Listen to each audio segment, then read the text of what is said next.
आज इस वीडियो में जानेंगे कि गेमिंग एडिक्शन इतना ख़तरनाक हो सकता है कि बच्चों को ज़िंदगी से हाथ धोना पड़ जाए।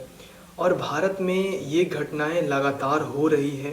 इस गेमिंग एडिक्शन से कैसे बचा जाए इसके बारे में भी जानते हैं। पहले उस बच्चे की जो घटना हुई उसके हिस्ट्री के ऊपर चलते हैं कि ये घटना कैसे घटी, उसके पीछे का रीज़न क्या था, वजह क्या था। असिस्टेंट पुलिस कमिश्नर थे, उन्होंने ये बताया कि इन तीनों बहनों के बीच का जुड़ाव काफ़ी असामान्य था। वो खाना खाने से लेकर के सोने, स्कूल जाने तक सब कुछ एक साथ करती थी।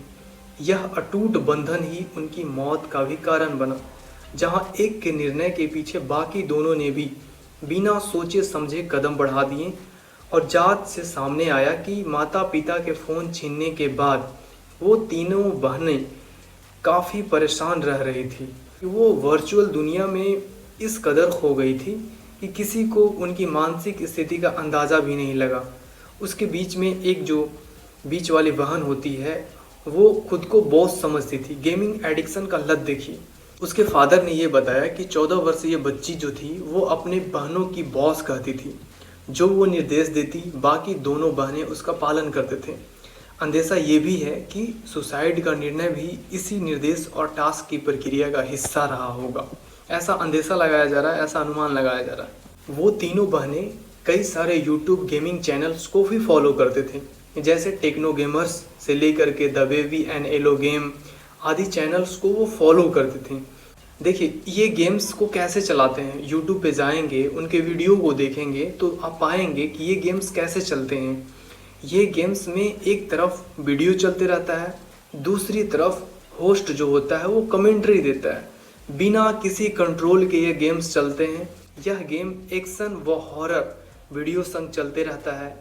इन गेम्स के बच्चों को तेजी से आदत पड़ रही है। बच्चे गेमिंग चैनल में कैसे ट्रैप होते हैं उसके बारे में जानते हैं। देखिए गेमिंग कंपनियां और कुछ इन्फ्लुएंसर जानबूझ करके ऐसा सिस्टम बनाते हैं गेमिंग में जहां पे रिवार्ड्स मिले, रैंकिंग मिले, वर्चुअल पैसे मिले और फेक रिस्पेक्ट मिले, ताकि दिमाग को लगे कि बस एक गेम और ऐसे ही एडिक्शन में एक गेम खेलता है, फिर हारता है तो फिर एक और गेम खेलता है, तो इससे बच्चों का एडिक्शन कंटिन्यू लग जाता है। एक रिसर्च में ये बोला गया कि ये जो गेम्स होते हैं और एक वास्तविक जीवन होता है उसमें बहुत फ़र्क होता है।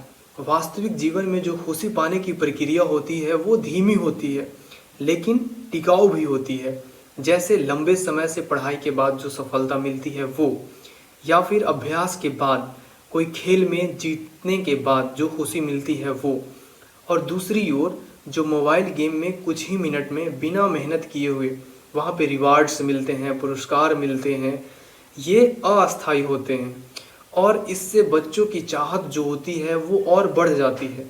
कुछ विशेषज्ञों के अनुसार ये भी बोला गया कि जिन बच्चों के जीवन में अकेलापन हो या कोई इमोशनल कनेक्टिविटी नहीं हो फैमिली के साथ, वहाँ की फैमिली जो है वो तनाव में रह रही हो। एक्सपर्ट ने गाजियाबाद की घटना को डिकोड करते हुए ये भी बताया कि 18 वर्ष तक के बच्चों का दिमाग पूरी तरह विकसित नहीं होता है। इस इमोशनल इनबैलेंस के कारण किशोर बिना परिणाम सोचे आत्मघाती फैसला लेते हैं। और ऑनलाइन गेम्स डोपामीन रिलीज करने की साइकोलॉजी पे काम करता है। हर नए लेवल और रिवार्ड्स पर दिमाग में खुशी का केमिकल डोपामीन निकालता है, जिससे बच्चों इसे फैंटेसी थिंकिंग में चले जाते हैं। देखिए बच्चों को गेमिंग एडिक्शन से कैसे बचाएं। बच्चों को अचानक गेमिंग जो खेल रहा बच्चा उसको नहीं बोले कि आज से तुम खेलना बंद कर दो, ऐसा नहीं बोलें। अचानक प्रतिबंध न लगाएं, बोले कि 1 घंटा 2 घंटा खेलो, इसके बाद फ़ोन रख देना।